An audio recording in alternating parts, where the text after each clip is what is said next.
नमस्कार मेरे प्यारे दर्शकों, आज हम आपके साथ एक ऐसी यात्रा पर निकलने वाले हैं जो इतिहास के पन्नों को पलटकर हमें उस वीरता और शौर्य की गाथा से रूबरू कराएगी जिसकी मिसाल पूरी दुनिया में दी जाती है।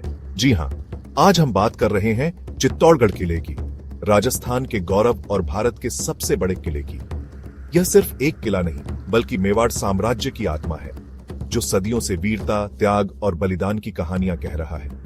इसकी विशाल दीवारें, ऊंचे बुर्ज और भव्य महल हमें उस गौरवशाली अतीत की याद दिलाते हैं जब राजपूत योद्धा अपनी मातृभूमि की रक्षा के लिए अपना सर्वस्व न्योछावर करने से भी नहीं हिचकिचाते थे।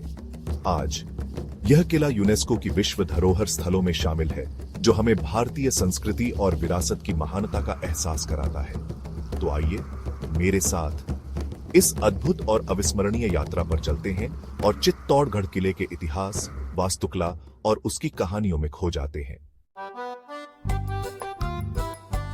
हमारे सफर की शुरुआत होती है विजय स्तंभ से, जो इस किले की शान और मेवाड़ के गौरव का प्रतीक है। 37 मीटर ऊंचा यह स्तंभ सिर्फ एक इमारत नहीं बल्कि महाराणा कुंभा की विजय गाथा का एक जीवंत उदाहरण है। यह स्तंभ उनकी मालवा के सुल्तान महमूद खिलजी पर विजय की याद दिलाता है। 9 मंजिला यह स्तंभ अद्भुत वास्तुकला का नमूना है जिसकी हर मंजिल पर बारीकी से की गई नक्काशी देखते ही बनती है। यहाँ देवी देवताओं की मूर्तियां, पुष्प और ज्यामितीय डिजाइन देखकर आप अचंभित रह जाएंगे।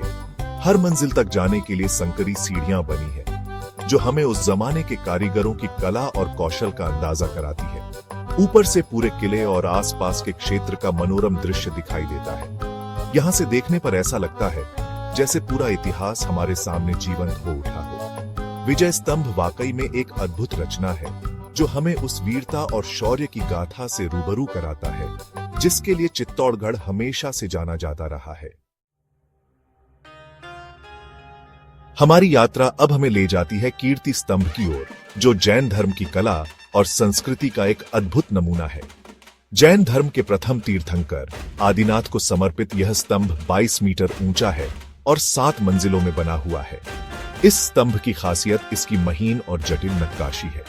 हर मंजिल पर जैन तीर्थंकरों और देवी देवताओं की मूर्तियां उकेरी गई हैं, जो देखने में बेहद ही सुंदर लगती हैं। यहाँ तक कि स्तंभ के अंदरूनी हिस्सों को भी नक्काशी से सजाया गया है, जो जैन धर्म के प्रति उस जमाने के लोगों की आस्था को दर्शाता है। कीर्ति स्तंभ न केवल धार्मिक महत्व रखता है बल्कि यह स्थापत्य कला का भी एक उत्कृष्ट नमूना है। इसकी भव्यता और कलात्मकता देखकर हर कोई दंग रह जाता है।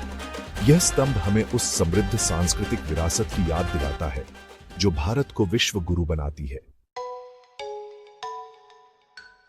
चैप्टर 3, पद्मिनी महल, रानी पद्मिनी की अमर गाथा।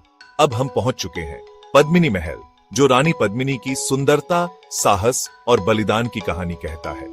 यह महल किले के भीतर एक जलाशय के बीचों बीच स्थित है जो इसकी खूबसूरती को और भी बढ़ा देता है।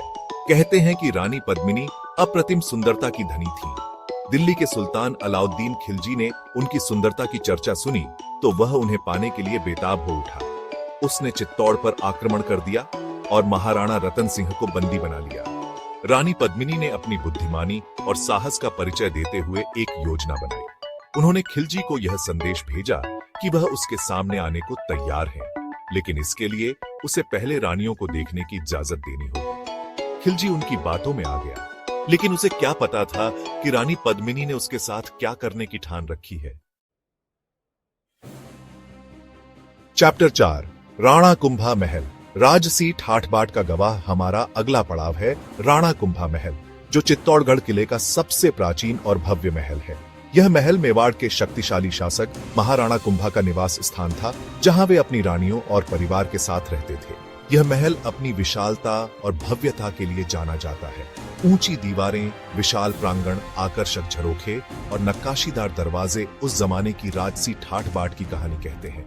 महल के अंदर कई आंगन, कक्ष और गलियारे हैं जो हमें उस समय के राजाओं के जीवन शैली की झलक दिखाते हैं। हालांकि समय के थपेड़ों ने इस महल को काफी नुकसान पहुंचाया है, फिर भी इसकी भव्यता आज भी बरकरार है। यहाँ आकर आप उस गौरवशाली अतीत को महसूस कर सकते हैं जब यह महल शाही ठाठ बाट का केंद्र हुआ करता था। चैप्टर 5 कालिका माता मंदिर शक्ति और भक्ति का संगम। हमारी यात्रा का समापन होता है कालिका माता मंदिर में, जो शक्ति और भक्ति का एक अद्भुत संगम है। यह मंदिर पहले सूर्य मंदिर हुआ करता था, लेकिन बाद में इसे कालिका माता को समर्पित कर दिया गया, जो शक्ति और विनाश की देवी मानी जाती है। मंदिर की वास्तुकला बेहद ही आकर्षक है। यहाँ की नक्काशी में आपको हिंदू धर्म के विभिन्न देवी देवताओं की मूर्तियां देखने को मिलेंगी। मंदिर के गर्भगृह में मां काली की भव्य मूर्ति स्थापित है, जो भक्तों को अपनी ओर आकर्षित करती है। नवरात्रि के दिनों में यहाँ भक्तों का तांता लगा रहता है। लोग मां काली का आशीर्वाद लेने और अपनी मनोकामनाएं पूरी करने के लिए यहाँ दूर दूर से आते हैं। ये मंदिर न केवल धार्मिक बल्कि ऐतिहासिक दृष्टि से भी महत्वपूर्ण है।